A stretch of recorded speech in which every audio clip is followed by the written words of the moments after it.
و شارەداریێژی میێوانێت هەیە ئەم بزان بگەل و سەبارەتی vێکێکی هەیە.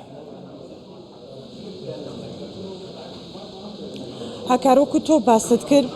ئەمڕۆ لە هەولێری پایتەخت نەخشە ڕێگای چاکسازی لە کارتی گەشتیاری لە هەرێمی کوردستاندا ڕاگەیەنرا کە نەخشە ڕێگایەکی گرنگە بۆ کارتی گەشتیاریوە بەو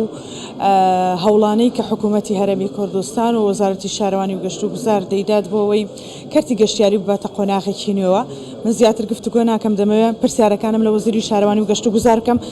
کاک ساسان ئاونیم لەگەڵدا جنای وەزیر سپاس دەکەم بۆم دەرفەتە دەمەوێت لەوە دەست پێ بکەم گرنگی ئەم نەخشە ڕێگایە بۆ ئێستای هەرێمی کوردستان لەکوێدایەوە دەکرێت چۆن هەنگاوی باشتر بنرێ بۆ کارتی گەشت و گوزار. پێشەوەی باز لە گرنگی ئەو نەخشە ڕێگایە بکەین دەمەوێت جەخت لەوە بکەمەوە کە حکوومەتی هەرێمی کوردستان دیدگایەکی تایبەتی بۆ کارتی گەشت و گوزار هەیە و ئەو دیدگایە لە بەرنامەی کابینەی نوێمی حکوومەتی هەرێمی کوردستان و هەروەها لە دیدگای تایبەتی خودی جەنابی سەرۆکی حکوومەت ڕێزدار کاک مەسرور بارزانی بۆ گرنگی ئەو کەرتە لە گەشەپێدانی ژێرخانی ئابووری هەرێمی کوردستان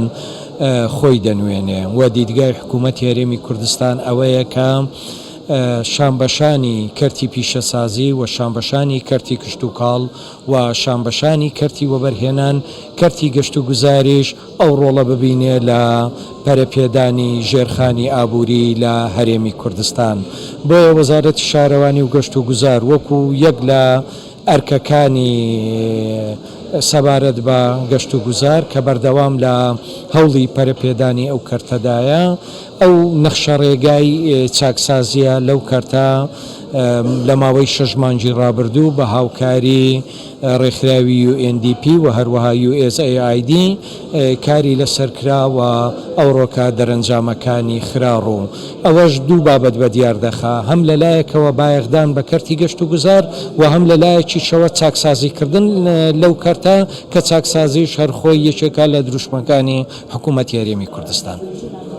جگەل لە چاکسازیکردن لە کارتی گەشتیاری و پەرەدان بە کارتی گەشتیاری ناوخۆیی چی دەکەن بۆ ئەوەی کارتی گەشتیاری بیانیش پەرەپێ بدرێ و بەرهێنی بیانی بێتە هەرێمی کوردستان لێرەوە بەرهێنان کاوە گەشتیاری بیانیش سەردانی هەرێمی کوردستان بکەن. دیارە لەو بابەتە دەبی واقعی بین ئێمە ئەو بابەتە پەیوەستە بە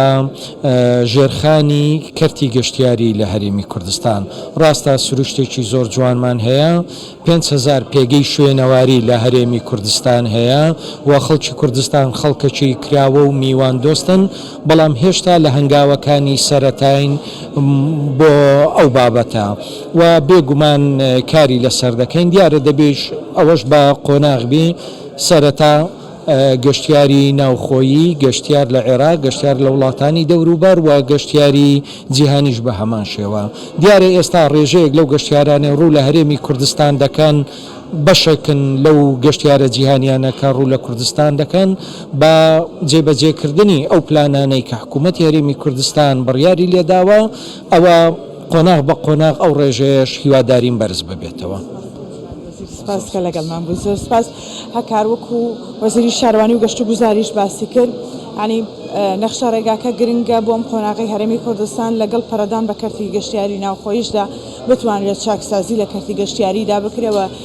چۆن دەڵی پەرە زیاتر بە گەشتیاری ناوخۆیی بکرێەوە لەم قۆناغی ئێستاشدا ئێستا گفتوگۆ دەست پێ دەکات لەگەڵ ئەو ڕێکخراوە بیانیانەی کە کار لەو وارەدا دەکەن بۆی بتوانن پەرە بە گەشتیاری بیانی بدەن. ئەمە ئەو هەنگاوانەیە کە حکوومەتی هەرێمی کوردستان دەستی پێکردووە